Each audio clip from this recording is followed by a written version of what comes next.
Hello, you. So today I am going to talk about the Alien Romulus trailer that I saw recently, and so I, like many fans of the Alien franchise, saw the trailer for Alien Romulus almost immediately after it came out.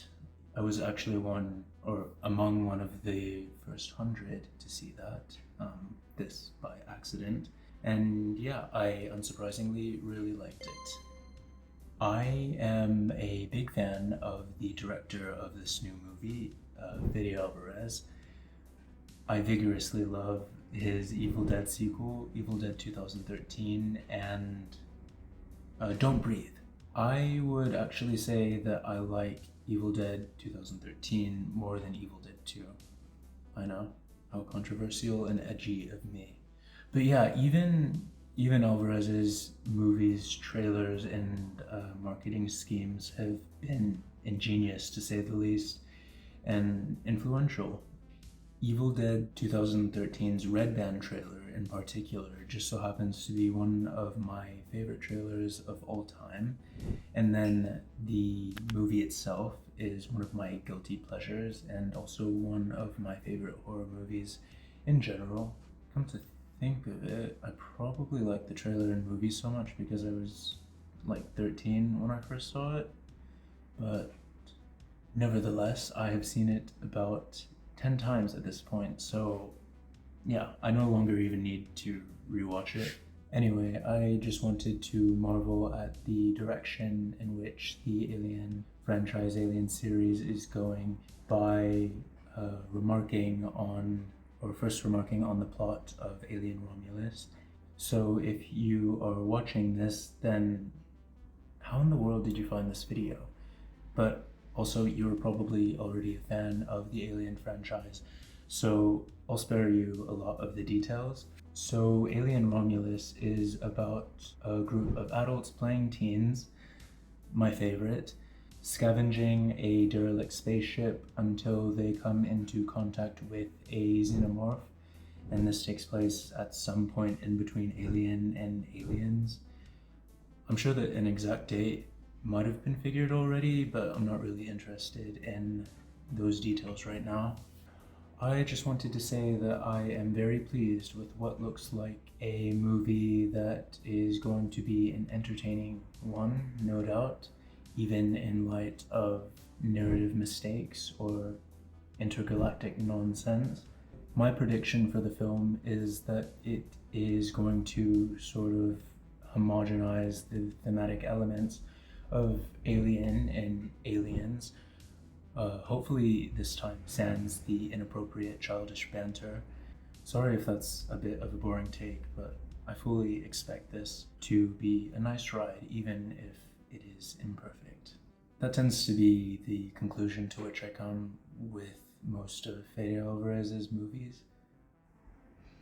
Nobody is holding me at gunpoint here, but if I had to choose something with which to take issue, then I would probably gripe about the film seemingly being focused around a group of youths. I mean, that's evident by the cast and description, I'd say. I think that the reason for this, and I understand this, is that they want to try to appeal to a younger demographic, but I do not think that you necessarily need younger people in your movies in order to connect with a younger audience. Speaking of age, not to be ageist or anything, but I would definitely like to see some older characters like those found in some of the novels. For example, I would personally like to see more doctors, engineers, like professional engineers, even though I would also like to see the engineers as well. And yeah, the like. Am I the only one who would like to see a movie in which they explore life on another planet as a professional something or another? Before an alien breakout occurs, of course. Oh well. I do hope that they, like the novels do, interweave the narratives of each subsequent film with more than just the self-limiting timeline that is, well, the one that takes place during Ripley's lifetime. While I would have loved to see an Alien movie directed by Neil Blomkamp featuring a resurrected Ripley with some transformative alien headgear, I would like even more to see, say, a Mad Doctor toy with xenomorphs even further into the future, or I might like to witness a xenomorph outbreak on a heavily populated Arab planet with dramatic toxic landscapes. At this point, I would even like to watch children grow up on a xenomorph-inhabited planet with limited English terminological use because... spoilers. Oh god. I really hope that they do not legitimize alien resurrection. Does anyone else wish that we could just cherry pick which films are canonical and not? I would personally not be upset if they just said, you know what? Alien Resurrection was a dream, and then they can go on to remake it, while loosely borrowing from the original Alien 4 that we got. One other thing that I would like to talk about, a big thing actually, is how Fede Alvarez's movies tend to utilize space very well because the sets he builds are intricate, very practical, and I'd even say efficient storytelling devices in a way. For example, in both Don't Breathe and Evil Dead 2013, there was an exploration of the set builds that, in my opinion, breathed life into those settings in a way that many movies, even sequels to those very movies, failed to do.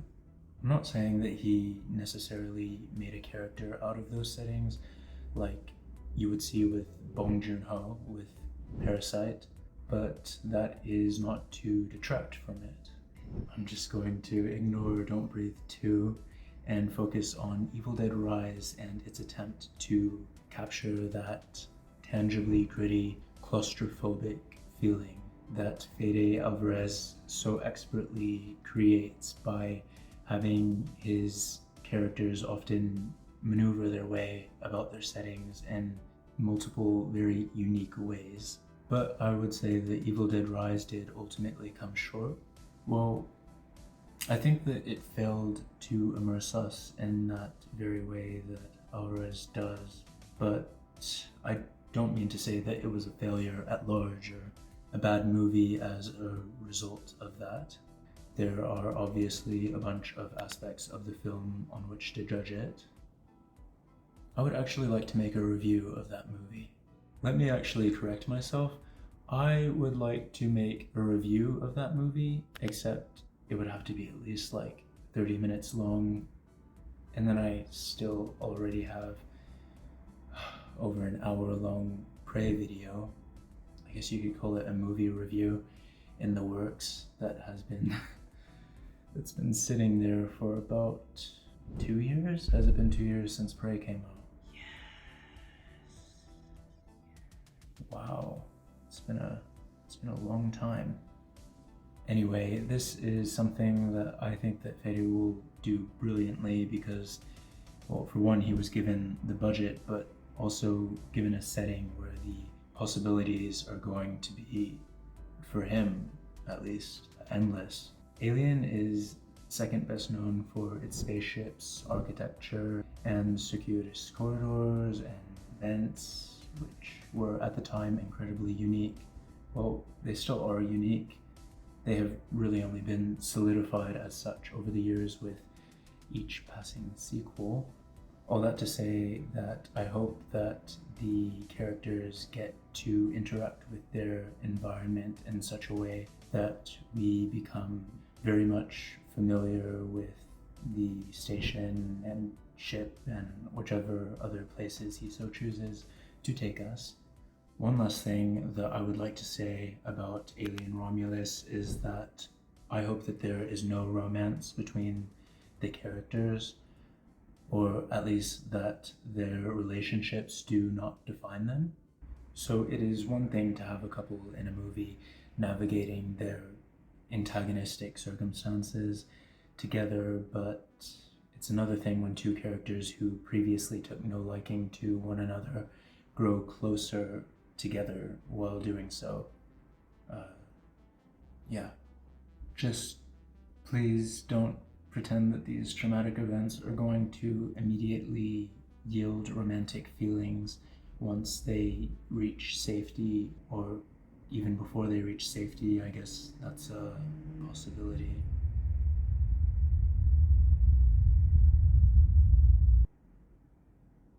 I know it's a weird hope, but that is really one of the very few ways I can see the movie going wrong, so to speak. I think that Don't Breathe in particular managed the romantic feelings of the characters well. If you can recall, in that film they tied the three homewreckers, or wait, no, intruders? Home intruders? Well, they tied those three together well, and those emotions, while they influenced those characters' decisions and drove the plot forward, they were not vocal. Yeah, I don't really have much else to say. I guess I look forward to posting my review of Alien Romulus months after it comes out.